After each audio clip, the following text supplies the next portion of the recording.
For a moment, I want to talk about this PWM DC controller.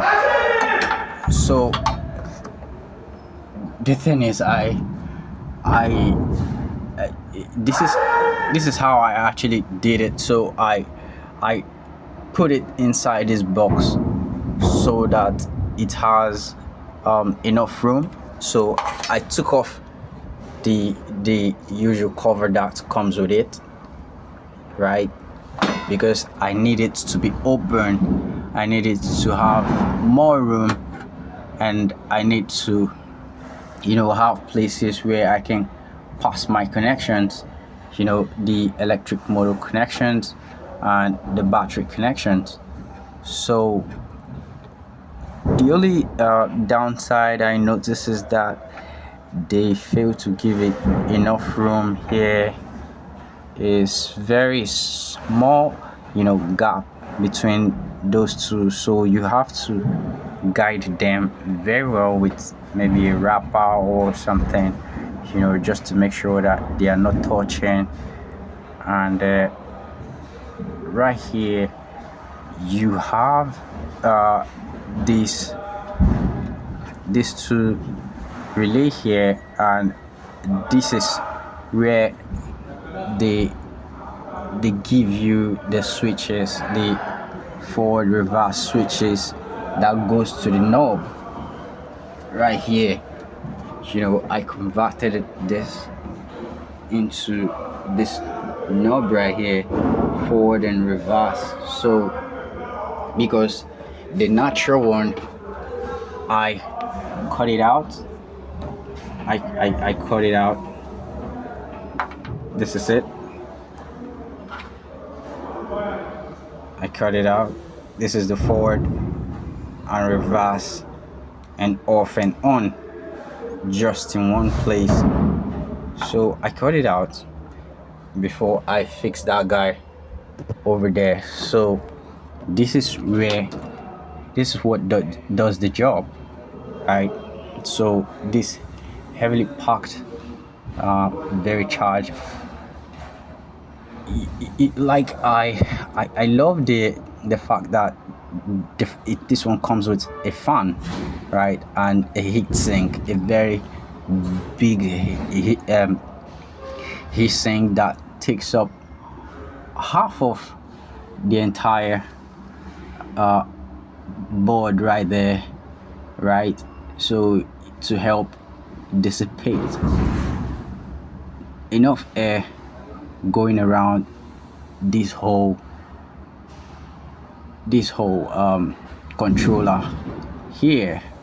So one thing I want you to know is that, because a lot of people can actually make you scared and run away from this controller here, but if you understand this controller, you have less problem with it. But if you're using it for the first time, my advice is buy two, because you're gonna learn your lesson while using this. But I hope the purpose of this video is just to show you certain things that you need to know so that you don't make those mistakes, right? Because there are two particular places where this controller tend to back off, where it's tend to blow off, because they really did this controller, they made it so super good, right? So that is why the first thing, I'm going to give you three keys right here. The number one keys you need to know is that the wires that you're passing through this battery and this electric motor, make sure that they are not super thick wire, right? This one you see here is a super thick wire because it's coming from my motor. My motor is really big, so but right here I actually made it thin just to fit here, and it works properly well. And you can see the battery, they are just a smaller cable that just fits right well right there. So that works very well, which is a very big note that you should take there. So that's the first note, because the beginning of getting this right is the beginning of staying safe right here, to not blow it at the first initial beginning. So one thing you need to know is that this controller here has these two joint connections here, right here, that comes with power save, because this controller here saves itself. Sometimes you could just, if probably you send too much power that it cannot really take, it backs out, and you just need to give it time to, you know, to take some rest, and it comes back, because that is how they did it.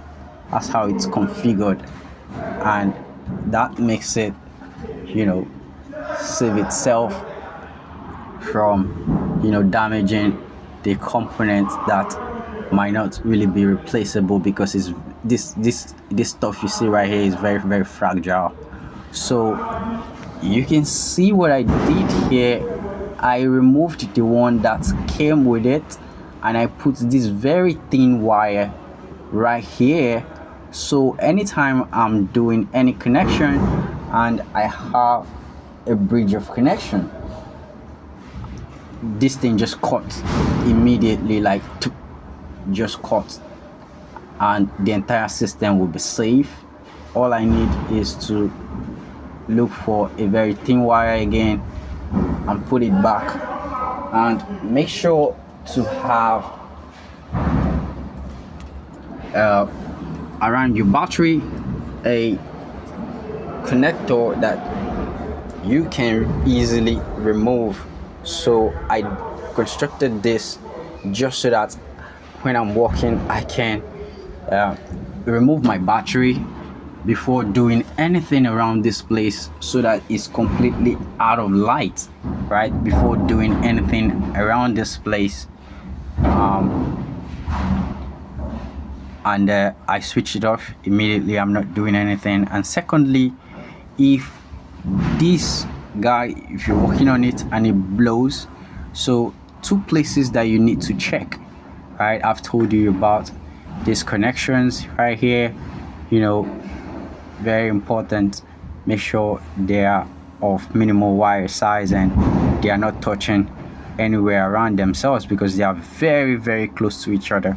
So this guy here, you might decide to change the one it comes with and just put a very thin wire, you know, about maybe thin wire of maybe 4 to 5, you know, strands of wire. Just stretch them together and just connect it right here, so that in case of anything, it just cuts off the power from the entire system. So the second thing you need to know is this last 2 pin here is the power cable, right?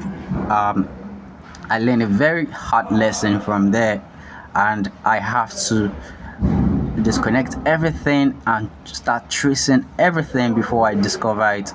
That is the second save right there. So the first thing you have to note is that you need to be very mindful with this explanation I made here. Make sure you are always alert on it. Always make sure that you connect it in case you don't have it there before doing any other thing, because if you don't, that is where you will extend your problem down to these 2 connections right here. So in case this guy is still intact and you don't get your LED light on, which means this fan will not rotate, so it's not coming on, there is no power coming to it, and you connected everything and you're making sure that everything is intact. So the next thing you will check is this 2 wire here. Most times this red wire cuts to actually save this entire panel system. So always make sure to check this once you blow this guy up, because those are the 2 areas that quickly get damaged. I hope this helps you, because this guy here is very, very fragile. If you're not very careful, you before you finish your entire project, you might use more than two, to finish your entire project. But if you follow all these instructions, if you follow all this guidance, you would just need just one. Because if I had known all this from the start, because I tried to look for help from different areas around this stuff, but I didn't get too much of all these details. So that is why I am really making this video, so that it helps someone, so that you don't go ahead and spend a lot of money buying this, because most times you have to ship this and it takes weeks to really come around, especially if you depending on where you live. So it took me 2 weeks to actually get this one. So I'm being really careful around it, and trust me, I've blown this guy a couple of times and I get it working back. And that is the good thing, and that is how I learned how this guy works and how it saves itself. And I'm happy my project is really coming to a good point. So I should be giving off all of this sweet sensation as soon as I hook up with all these connections, passing out all these wiring areas. And just to show you everything that I've done so far, I hope you enjoyed this video. Please hit a like and subscribe to my channel. Let's get into this exciting EV conversion journey, because I'll be popping out all of the things I've never posted, because I got my head really stocked up, and I'm not really posting too much because I have been busy lately. So I hope you enjoy this. Thank you for watching. Thank you for subscribing. I love you. Bye.